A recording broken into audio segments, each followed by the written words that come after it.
Chaque jour, des débats, des analyses, des commentaires. Retrouvez l'essentiel du Salon de la Radio sur salondelaradio.com et sur la lettre.pro. La radio du Salon de la Radio. L'interview sur Connect en Air depuis le Salon de la Radio. Bonjour Alexandre. Bonjour. Merci. Je n'ose prononcer votre patronyme ayant peur de l'écorcher. Alexandre Polisitsky. Très bien. Et merci d'être avec nous doublement. Vous dirigez Europa Plus, basé... Je suis directeur général adjoint de la plus grande groupe radio de la Russie. C'est pas seulement Europa Plus, il y a encore 5 ou 6 radios là. Qu'est-ce qui fait d'elle une des plus grandes stations de ce grand territoire ?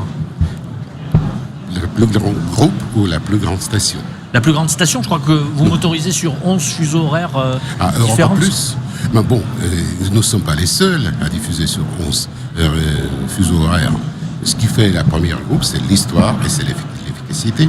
L'efficacité qui se traduit donc par une audience colossale. Plus de 10 millions d'auditeurs vous écoutent tous les jours. 11,5 millions par jour.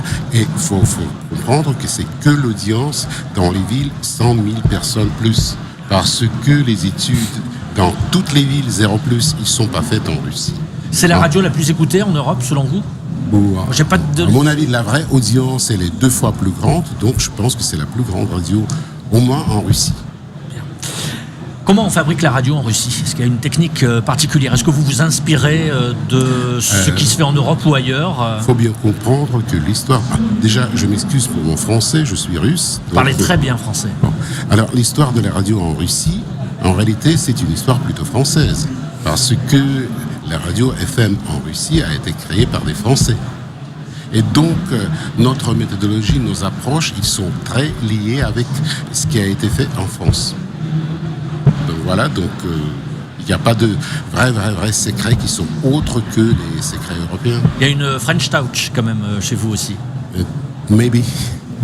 Peut-être. Si je ne m'abuse, si je puis me permettre, c'était à l'initiative d'Europe 2 à l'époque ou c'était dans... Je me rappelle que c'était dans les mêmes locaux. Il y avait une personne qui s'appelait Georges Polinsky qui était un des premiers et un des pionniers de FM en France, qui s'occupait du Kiss FM, je pense, à l'époque, et qui a eu brusquement l'idée de faire une radio en l'Union soviétique, c'était pas la Russie à l'époque. Oui. Donc, il s'est approché d'Europe 2, il a trouvé d'autres partenaires, il a trouvé des partenaires avec l'État soviétique, et donc il a monté ce truc.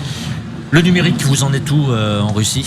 Vous savez qu'en France, le DAB+, a commencé son aventure il y a quelques semaines, officiellement du moins. Écoutez, moi je dirais, heureusement, pour l'instant, nulle part. Mais l'idée est venue, elle est née, les études sont faites. Maintenant, il y a 2 formats qui sont en train d'être étudiés. Ou bien c'est DAB+, ou bien c'est DRM+. Le choix n'est pas encore fait. Probablement il sera fait, probablement il ne sera pas fait. Nous, les diffuseurs, nous sommes pour l'instant plutôt un peu réticents et assez contre parce qu'on pense que ça peut faire exploser le marché. Donc on va voir. Pour l'instant, c'est que dans la théorie. Mais néanmoins, sur le numérique, j'imagine que, en termes d'audience digitale, c'est aussi pour vous un levier économique, financier intéressant. J'imagine que là-bas aussi, vous avez dû développer une stratégie autour de cette audience digitale via le streaming, les applications nombreuses, j'imagine. Actuellement, en Russie, 30% de la population écoute la radio à travers l'Internet, y compris avec l'Internet. Donc il en reste 70 sur la FM. Non. 30% écoutent FM et Internet. Il y a 2% d'audience exclusive qui n'écoutent que online. Mais en réalité, il y a quand même un tiers des auditeurs, ils utilisent le online pour écouter les radios. Ouais. Comment on mesure l'audience en Russie ? Comme en France. C'est la méthode déclarative ? Oui. D'accord. Oui, c'est le Dare to Recall. Ok. Pas de PPM ? De Portable People Meters.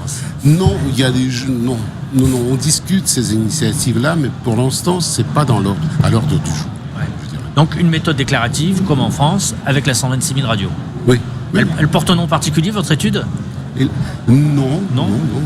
C'est assez régulier, tous les 3 mois, tous les mois ? Et ça sort, l'information officielle sort tous les 3 mois. 2 mots sur les quotas, parce que quand je vous ai rencontré, on a débuté notre conversation là-dessus. Avec ou sans quotas? Pour ou contre les quotas? Écoutez, les quotas n'existent pas en Russie. Ça, c'est une chose. Deuxième chose, je ne pense pas que la musique russe a besoin d'être protégée. La musique en langue russe, je dirais, parce qu'il faut bien comprendre qu'une belle partie de la musique en russe est faite par les Ukrainiens. Par les Ukrainiens qui, musicalement, parlent russe, quoi qu'on en dise.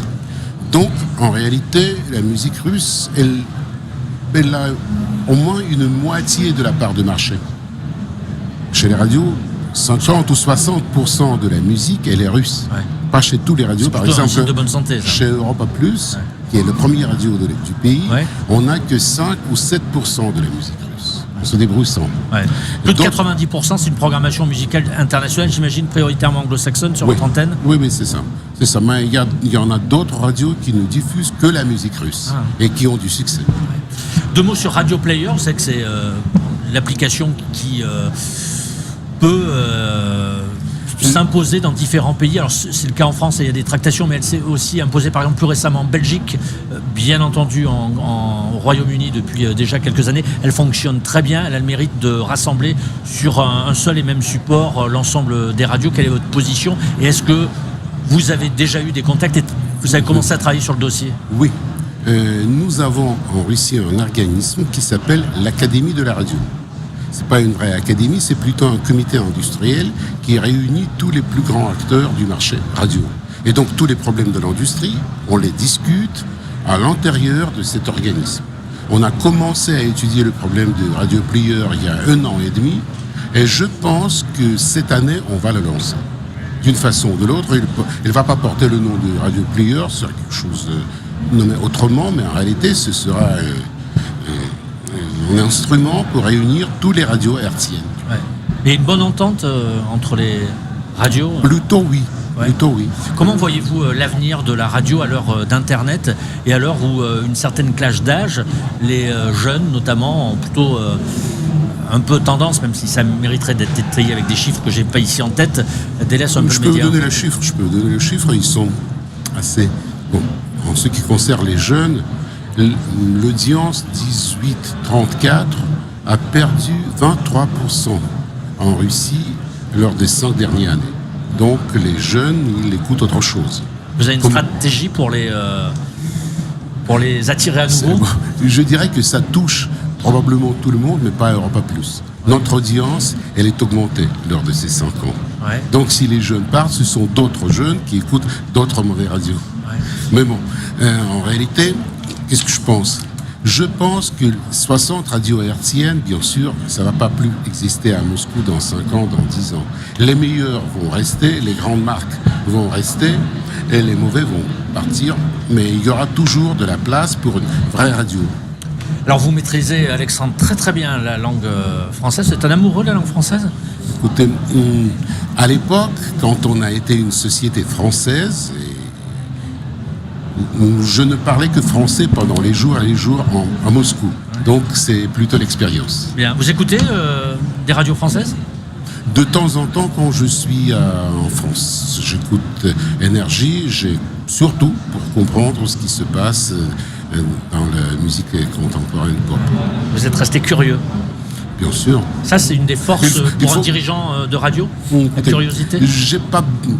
Faut écouter quand même de temps en temps ton produit. Ouais. Même si tu n'es pas directement concerné. Merci beaucoup. Merci d'être passé par le Salon de la Radio à Paris. La radio du Salon de la Radio, avec Broadcast Associés, La Lettre Pro et Visionnaire, sur Connect en Air.